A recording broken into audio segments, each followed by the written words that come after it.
परवाच्या दुधनी नगरपालिकेच्या इलेक्शन मध्ये जिल्हा परिषद मध्ये ते दुधनीचे मार्केट कमिटी चेअरमनचा पराभव झाला आणि व्हाईस चेअरमनचा जिल्हा परिषदला पराभव झाला आणि ते डायरेक्टरच्या एका मुलीचा पंचायत समितीला पराभव झाला आमच्या विरुद्ध शिवसेनेच्या विरुद्ध उभारले होते. तो राग मनात बसला त्यांच्या, म्हणून त्याने एक ठराव केला किंवा हे पुतळा इथनं करायचं नाही, इथं गणपतीचं मंदिर करायचं त्यांनी ठराव केला. तसं कायद्याने नियमाने बघितलं तर एकदा झालेला ठराव रद्द करता येत नाही.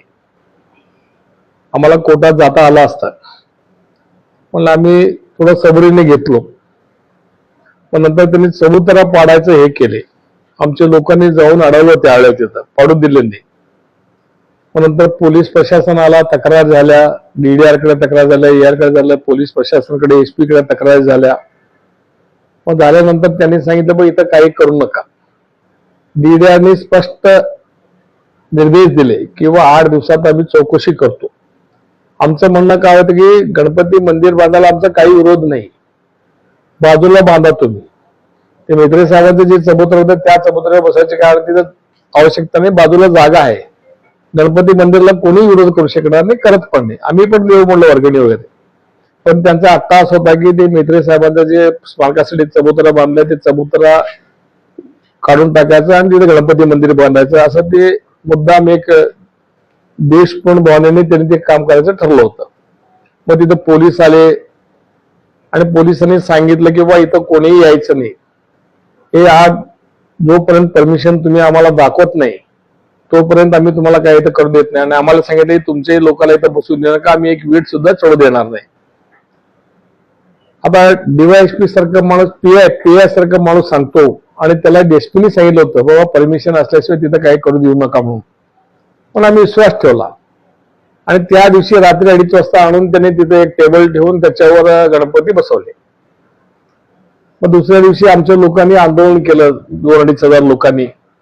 मग तिथं DYSP आले, PI आले, तहसीलदार आले, DDRचं प्रतिनिधी म्हणून ER आले. त्या दिवशी तिथं गोंधळ झाला जरा 7-8 तास तिथं. मग त्यांनी लिहून दिलं आणि DDRने स्पष्ट निर्देश दिला, हे सर्व परवानगी घेतल्याशिवाय इथं काही करायचं नाही, कोणी तिथं जायचं नाही. 8 दिवसात आम्ही त्यांच्याकडनं मागवून घेऊ कुठले परमिशन आहेत ते सगळं. मग आम्ही विश्वास ठेवला, आम्ही एवढं लेखी दिले म्हणलं तर आम्ही विश्वास ठेवलो. आम्ही ते आंदोलन स्थगित केलं.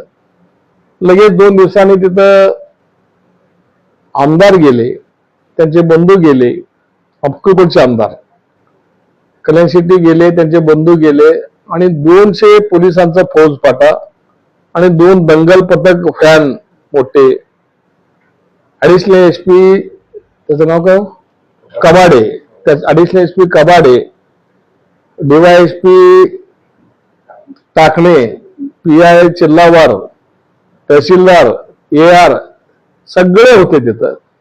सगळ्यांच्या उपस्थितीत त्यांनी सांगत होते की बेकायदेशीर बांधकाम करू देणार नाही आणि त्यांना फुल पोलीस सुरक्षा देऊन ते बांधकाम करू दिलं आणि तिथं पूजा आरती पण केली त्यांनी गणपतीचं आमदारच्या हस्ते.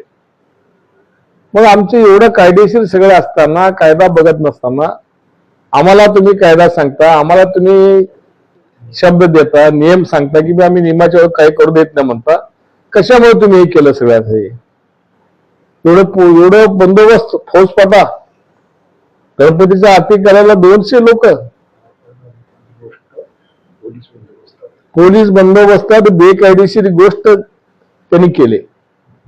आम्ही पहिल्यापासून बघत होतो ठराव तरी चुकीचे केले, चबुतरा चुकीने पद्धतीने बांधले. ते चेअरमनवर, सचिवावर आणि व्हाईस चेअरमनवर केस करा, गुन्हा दाखल करा म्हणत होतो.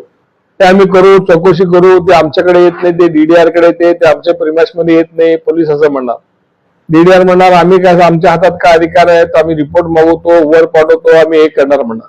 म्हणजे असं टोलवा टोली करून दबावाने आम्ही विचारलो तुम्ही असं काय करता, आम्हाला दबाव आहे. कोणाचा दबाव आहे सांगा? सत्तेत पण आम्ही पण आहे, शिवसेना सत्तेत आहे. दबाव कोणाचा आहे ते का सांगाल ते नुसतं दबाव एवढंच म्हणतात आणि आम्हाला म्हणतात आम्ही काय करू देत नाही, काळजी करत नाही. आणि असे एक कार्यक्रम त्यांनी केलेले आहेत सगळे. ते चुकीचं घडलेलं आहे आमची मागणी आहे की बा ज्यांनी ज्यांनी चुकीचे केले त्यांच्यावर गुन्हा दाखल व्हायला पाहिजे. नियमाप्रमाणे कायद्याप्रमाणे डॉक्टर बाबासाहेब आंबेडकरांनी जी घटना दिली घटनेप्रमाणे ते व्हायला पाहिजे.